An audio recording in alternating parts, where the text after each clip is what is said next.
नमस्कार, मैं डॉक्टर पल्लवी मेहता और आज इस वीडियो में मैं आप सबको स्किन एलर्जी की ट्रीटमेंट कैसी होती है इसके बारे में थोड़ी जानकारी देना चाहूँगी। आगे बढ़ने से पहले मैं आप सबको एक रिक्वेस्ट करना चाहूँगी कि अगर आपने अब तक हमारे इस चैनल को सब्सक्राइब नहीं किया हो तो तुरंत लाल कलर का बटन दबाएं और हमारे इस चैनल को सब्सक्राइब करें। समझ लीजिए कि आपके स्किन के कांटेक्ट में कुछ नई चीज़ आ गई है।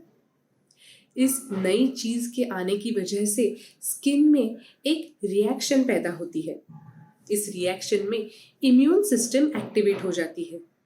इम्यून सिस्टम खतरा महसूस करने लगती है।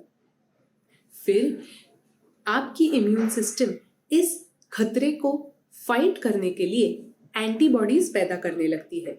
इस पूरे प्रोसेस में एंटीबॉडीज जब पैदा होती है, एंटीबॉडीज जब प्रोड्यूस होती है, तब हमारे शरीर में इचीनेस, रेडनेस जैसे सिम्टम्स नजर आते हैं जो हमारे स्किन में दिखते हैं।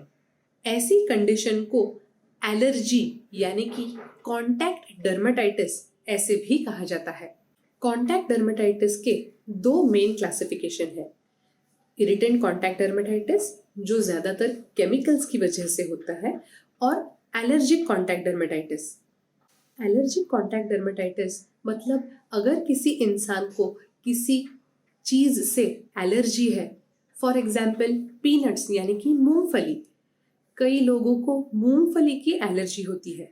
मूंगफली खाने के बाद पूरे शरीर में खुजली आने लगती है।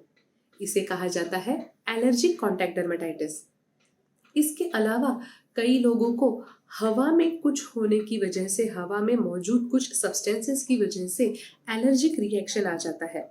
For example pollens. पोलन्स का इनहेलेशन के बाद इन लोगों में सिवियर इचिंग और स्किन रैशेस आ जाते हैं। इसे कहा जाता है एयरबॉर्न कॉन्टैक्ट डर्मेटाइटिस। इसके अलावा कुछ लोगों में एलर्जिक रिएक्शन में स्किन बहुत थिक और मोटी हो जाती है, जैसे कि चींटी के काटने के बाद होती है। इसे कहा जाता है हाइव्स या एंजियोइडेमा। एलर्जिक कॉन्टैक्ट डर्मेटाइटिस की ट्रीटमेंट के लिए सबसे इम्पोर्टेंट एस्पेक्ट होता है इचिंग को कंट्रोल करना।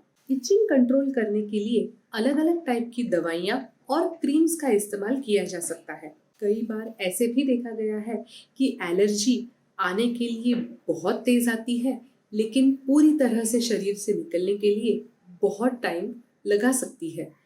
ये थेरेपी कुछ महीनों तक भी चल सकती है। एलर्जी को कंट्रोल करने के लिए एंटीहिस्टामाइन्स नाम की दवाइयों का इस्तेमाल ज़्यादातर किया जाता है। जब हमारे शरीर में एलर्जिक रिएक्शन प्रोड्यूस हो, डेवलप हो, तब शरीर में हिस्टामाइन्स नाम के सब्सटेंसेस का रिलीज हो जाता है। इन हिस्टामाइन्स की वजह से शरीर में इचीनेस हो सकती है। एंटीहिस्टामाइन्स इन दवाइयों की मदद से इन हिस्टामाइन्स को कंट्रोल किया जा सकता है। दवाइयों के साथ मलम का इस्तेमाल भी किया जा सकता है। ज्यादातर कॉर्टिकोस्टेरॉइड मलम का इस्तेमाल किया जाता है। कॉर्टिकोस्टेरॉइड्स यानी कि स्टेरॉइड बेस्ड मलम अप्लाई करने के बाद उस एरिया की रेडनेस और इचीनेस कम हो सकती है। कॉर्टिकोस्टेरॉइड मलम अप्लाई करने के बाद इसके ऊपर स्किन को कुछ देर तक कवर करके रखें। हो सके तो कॉटन से यानी कि रुई से अपनी स्किन को कवर करके रखें। यूजुअली कॉर्टिकोस्टेरॉइड्स को स्किन में अब्सॉर्ब करने के लिए आधे से 1 घंटा लग सकता है। इसीलिए इतनी देर तक इस क्रीम पे दूसरा कोई क्रीम अप्लाई ना करें या इस क्रीम को पूरी तरह से वाइप ऑफ ना करें। कॉर्टिकोस्टेरॉइड्स के साथ कुछ और क्रीम्स का भी इस्तेमाल किया जा सकता है, जैसे कि कैल्सिन्यूरिन इनहिबिटर्स, टैक्रोलिमस और पिमेक्रोलिमस।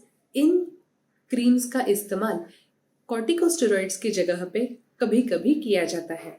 अगर कोई ओरल मेडिकेशंस टॉलरेट नहीं कर पा रहा हो तो इन लोगों में फोटोथेरेपी का इस्तेमाल किया जा सकता है। एक स्पेसिफिक लाइट की बीम को स्किन को एक्सपोज किया जाता है और फिर इचिंग और एलर्जी को इस फोटोथेरेपी से कंट्रोल किया जा सकता है। कुछ होम रेमेडीज होती है जिससे आप स्किन की एलर्जी को प्रिवेंट भी कर सकते हैं, और अगर एलर्जी आ गई हो तो उसे कंट्रोल भी कर सकते हैं, कुछ हद तक स्किन को सूद भी कर सकते हैं, जैसे कि अपने स्किन को अच्छी तरह से मॉइस्चराइज करना, अपनी स्किन वेल हाइड्रेटेड रखना। स्किन को वेल हाइड्रेटेड रखने के लिए कम से कम 3 से 4 लीटर का पानी हर रोज पीना चाहिए। स्किन हाइजीनिक और क्लीन रखें। हो सके तो दिन में 2 बार अच्छी तरह से नहाएं। साफ सुथरे कपड़े पहने। जिन चीजों से आपको एलर्जी है वो चीजों को पूरी तरह से अवॉइड करें। स्क्रैचिंग जितना हो सके उतना अवॉइड करें। स्ट्रेस को कंट्रोल में रखें। स्ट्रेस की वजह से इचीनेस बढ़ सकती है। अगर आपको एलर्जी जैसे सिम्टम्स नजर आ रहे हो तो आपके डॉक्टर के साथ आपको सबसे ज़्यादा कौन सी ट्रीटमेंट ऑप्शन सूटेबल रहेगी इसके बारे में ज़रूर बातचीत करें। साथ ही साथ अगर आपने अब तक हमारे इस चैनल को सब्सक्राइब नहीं किया हो तो तुरंत लाल कलर का बटन दबाएं और हमारे इस चैनल को सब्सक्राइब करें। Thank you.